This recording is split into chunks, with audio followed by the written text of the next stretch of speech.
apa kabar? Cerita kisah perjalanan hidup seorang anak manusia. Hari ini aku mau cerita tentang orang yang iri hati.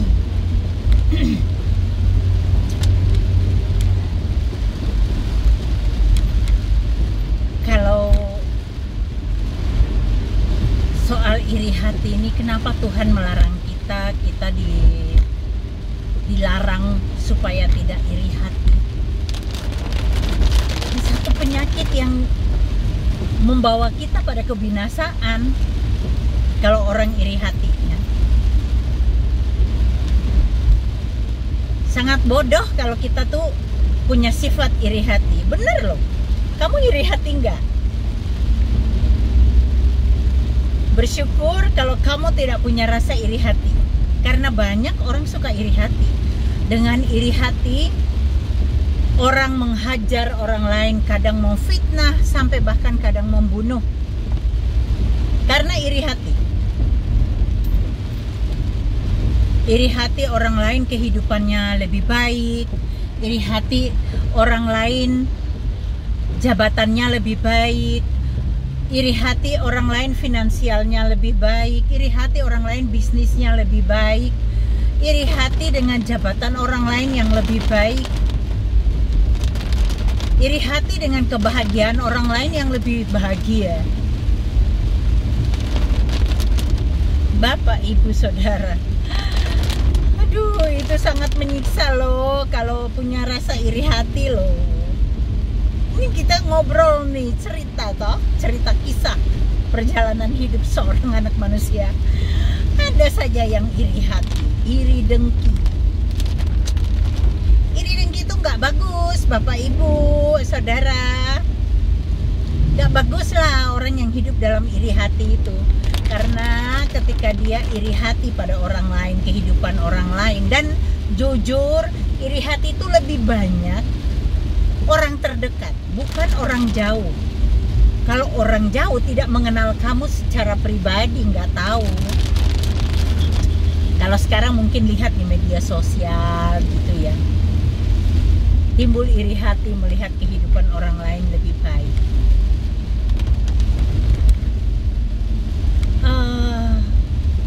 Orang nggak tahu, orang lain nggak tahu perjuangan, nggak usah iri hati lah, karena kamu nggak tahu bagaimana perjuangan dia sampai ada di titik yang sekarang dia perjuangkan. Kamu nggak tahu bagaimana berdarah-darahnya dia dalam kehidupan dia untuk mencapai titik yang seperti sekarang. Terus kenapa kamu mesti iri hati?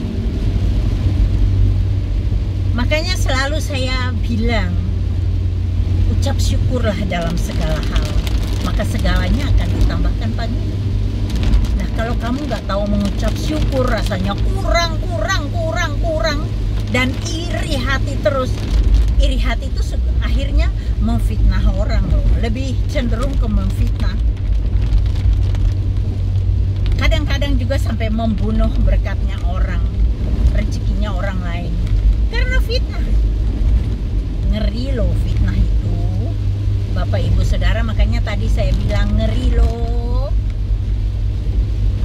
Janganlah sampai kamu membunuh kehidupan orang lain.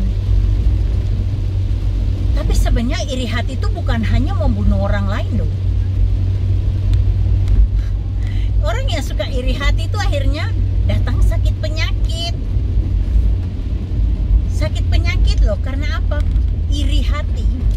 Roh iri hati dan dengki itu, waduh jahatnya.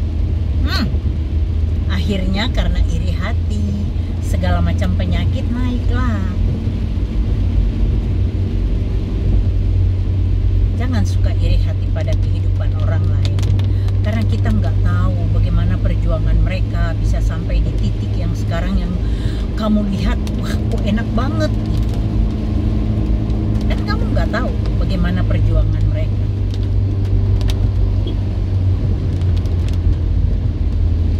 Nggak perlu kayaknya harus iri hati, itu nggak perlu dah. Janganlah.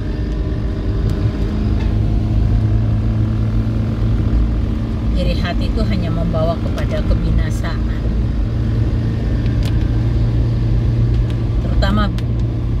binasa dalam roh sendiri. Rohmu sendiri tuh binasa loh, karena iri hati.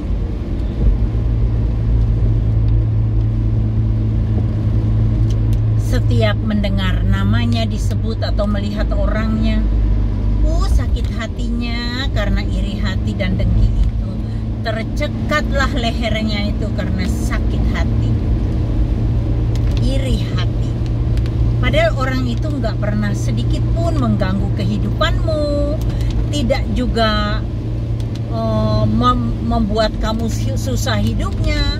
Orang itu ayem-ayem aja, tenang-tenang aja, nggak ngapa-ngapain kamu. Kenapa kamu iri hati? Lucu jadinya. Tapi itulah setan. Dia tidak pernah mau diam melihat kamu tidak punya celah. Dia tidak bisa, dan bukan celah ya, tidak suka melihat kamu itu ada sukacita dan damai sejahtera dari Tuhan.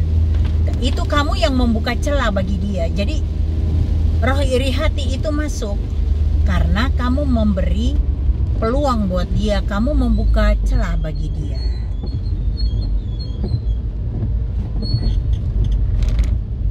Makanya dia masuk. Kalau kamu nggak kasih begitu tuh nggak ada, nggak akan masuk dia roh iri hati, karena kamu buka peluang, buka celahnya.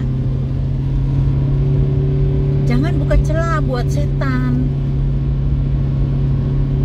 Setan itu kan licik kan, paling licik dia, licik dan jahat. Dia datang hanya untuk mencuri dan membinasakan. Artinya kan mencuri sukacita damai sejahteramu dan membinasakan kamu, supaya kamu masuk dalam jurang kebinasaan. Itu tujuannya dia. Tidak ada yang baik dari dia.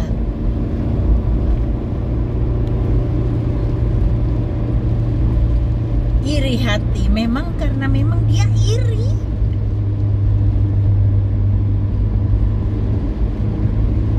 Ya itulah. Makanya saya selalu bilang, kalau kita itu selalu mengucap syukur bahwa apa yang Tuhan sudah berikan, kita tidak bisa tukar berkat kita, kehidupan kita dengan orang lain. Apapun, ucap syukurlah. Kadang orang itu tidak bisa menerima yang buruk. Orang maunya yang bagus aja, tidak mau yang buruk. Itu yang cilaka kayak begitu itu. Gak mau terima yang buruk. Lihatlah kehidupan Ayub. Dalam kesusahannya dia tidak pernah mengutuk Tuhan, dia tidak pernah menista Tuhan. Itu Ayub loh. Susahnya Ayub tuh, kesengsaraan Ayub itu saya rasa tidak ada manusia di dunia ini yang punya kesengsaraan seperti Ayub. Dalam semalam aja habis semuanya. Malah ditimpa dengan penyakit yang tidak ada berhentinya, gatalnya. Sampai digaruk tubuhnya dengan pecahan beling, saking gatalnya.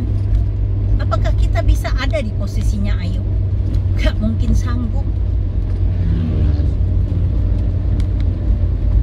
Makanya ndak usah iri hati lah. Biarin aja.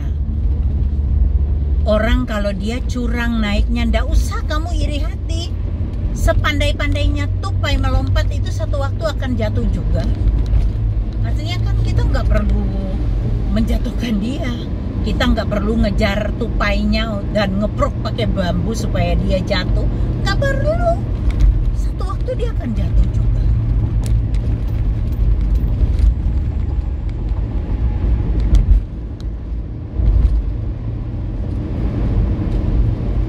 Iri hati sama orang. Orang kalau dia naiknya dengan cara yang tidak baik, cara yang curang, dia akan jatuh juga. Satu waktu dia akan jatuh juga. Tidak ada yang abadi. Tidak ada yang abadi dalam kehidupan ini. Kita juga punya tanggung jawab masing-masing di hadapan Tuhan. Jadi ngapain harus iri hati? janganlah iri hati.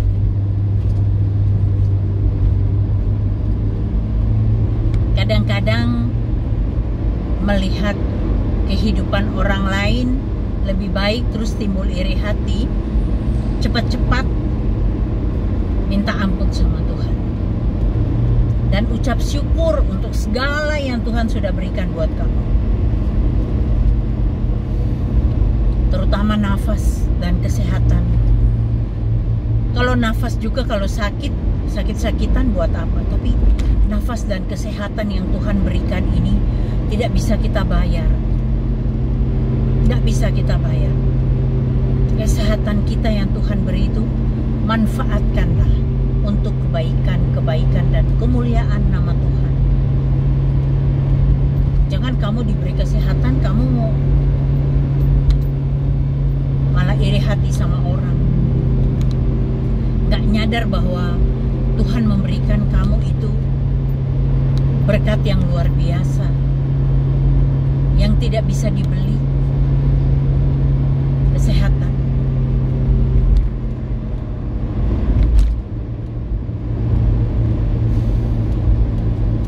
Kalau orang yang pandai bersyukur, tentunya dia tidak akan ada rasa iri hati. Mau bagaimana dia iri hati? Dia mensyukuri segala yang Tuhan berikan buat dia. Tidak akan ada celah untuk roh iri hati. Koreksi hatimu, apakah ada roh iri hati? Kalau ada, minta ampun sama Tuhan. Oke, Bapak Ibu Saudara, saya percaya Bapak Ibu Saudara juga mengkoreksi kehidupanmu secara pribadi, semuanya dengan ucapan syukur. Oke, Bapak Ibu Saudara, terima kasih Tuhan Yesus.